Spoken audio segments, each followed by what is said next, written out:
Bon, moi, je suis ici en représentation de Saborea España. Ça, c'est la plateforme, l'association qui travaille en Espagne pour le tourisme gastronomique.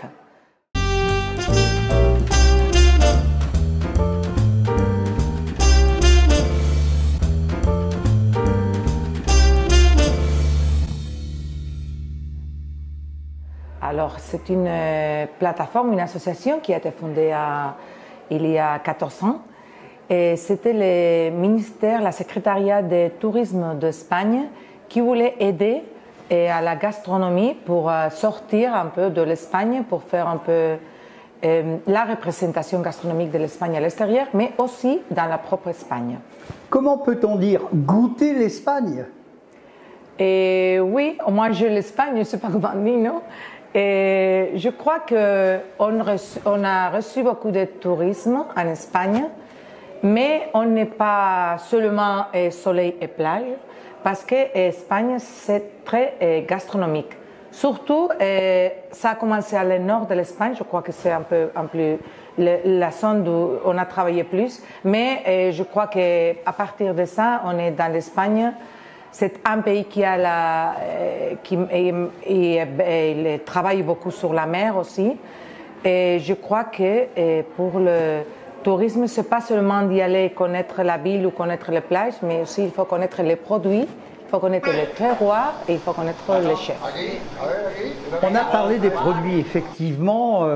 Votre pays, avec le soleil, avec la latitude, permet d'avoir des produits gorgés de soleil, que ce soit dans les légumes ou que ce soit dans d'autres activités, également dans l'élevage. Est-ce que cette situation géographique permet d'exploser tous ces produits? Bon, il y a des fois que oui, et il y a des fois que non pour la législation. Mais je crois que nous, et surtout les chefs, ils sont retournés sur les producteurs, sur les artisans et sur les produits des saisons. Ça, c'est très important. Et je crois qu'ils travaillent très proche de cet artisan et ces producteurs. Et surtout parce qu'on voit chaque fois plus que les propres chefs vont dans un congrès de gastronomie ou donner une démonstration dans ce cooking. Et ils vont avec les producteurs. Ils commencent à lui donner l'attention que ça mérite. Parce que sinon, c'est impossible. Et je crois que quand tu vas dans une ville où tu vas en vacances, ou même si tu vas pour travail, ce que tu veux, c'est de trouver les typiques, ce que tu peux manger, ce qui soit typique de et la authentique. Région. Authentique, voilà. C'est surtout ça. Alors, c'est normal que tu vas dans une saison, que tu vas trouver des produits que tu ne peux pas trouver dans une autre saison. Ça, c'est très important.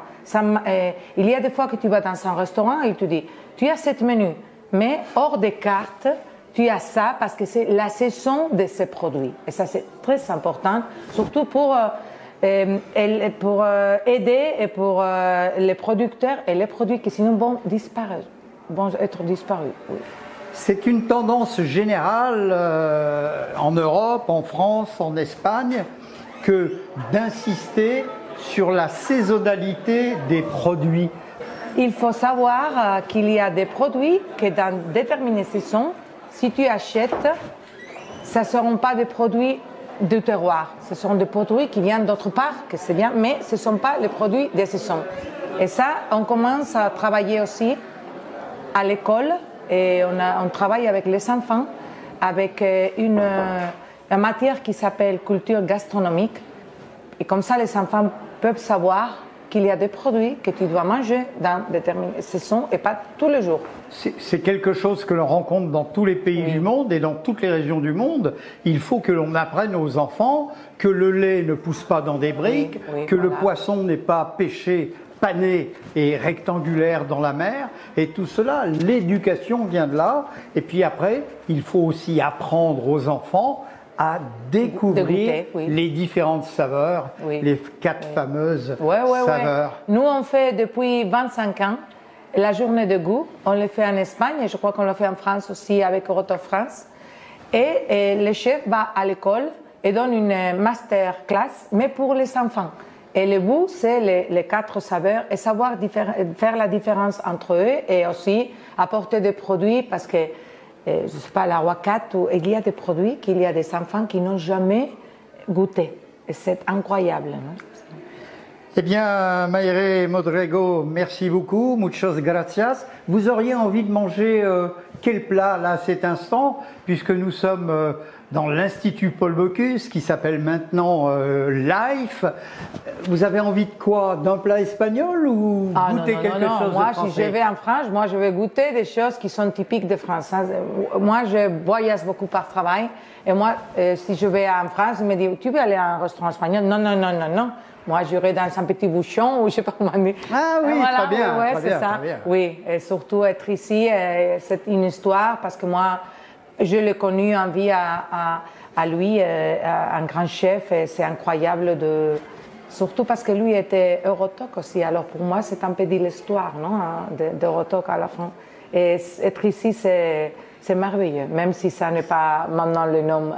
C'est un bonheur gourmand. Merci beaucoup, Mayre. Merci. Et à très bientôt, Merci ici beaucoup. à Lyon ou peut-être dans votre beau pays. Oui, Merci. oui. Merci. Bonne journée de la tape.